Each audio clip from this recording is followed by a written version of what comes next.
Record $307 trillion global debt puts world economy on alert. In the first half of 2023, global debt increased by $10 trillion, reigniting concerns about its impact on the world economy and the potential for a financial crisis, according to data released by the Institute of International Finance (IIF) on Tuesday. The report disclosed that the overall debt has climbed to an unprecedented $307 trillion, marking a $100 trillion rise over the past decade. Dominance of mature markets in the global debt increase. Countries like the United States, the United Kingdom, Japan, and France were mainly responsible for the rise in debt during the first half of the year, contributing to over 80% of the increase. On the other hand, developing countries such as China, India, and Brazil recorded the biggest upticks in debt within emerging markets. The IIF expressed concern over the high levels of domestic government debt in many developing countries, stating that the current global financial systems are not well equipped to handle this situation. The report suggested that a market-based approach could help in managing unsustainable levels of domestic debt and could assist in allocating resources for developmental and climate finance. U.S. economy and financial crisis concerns amid rising debt. The IIF report also highlighted that the global debt-to-GDP ratio rose from 334% at the end of last year to 336% and is expected to reach 337% by the end of 2023.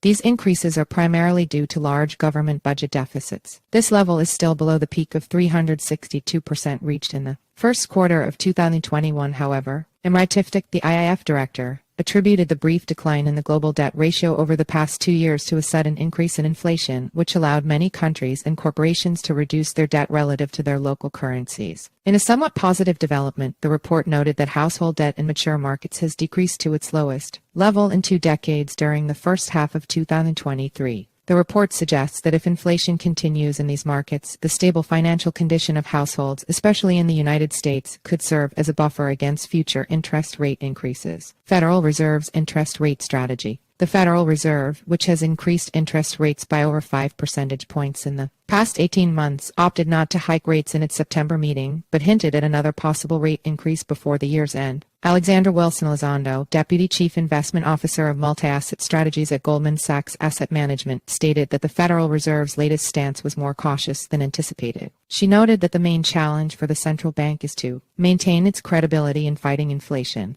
In addition, Wilson-Elizondo mentioned that recent increases in energy prices and positive economic indicators likely influence the Federal Reserve's projections. She indicated that although there is no single factor that could drastically affect the market, a combination of events like labor strikes, government shutdowns, and the resumption of student loan payments could introduce some volatility in the economic data. In short, the world economy is facing growing uncertainties with global debt hitting record levels. While mature markets like the US, the UK, Japan, and France continue to be the major contributors to this debt, developing economies are also experiencing increases that are causing concern among financial experts. The situation warrants close monitoring to understand its long-term implications on both global and domestic scales.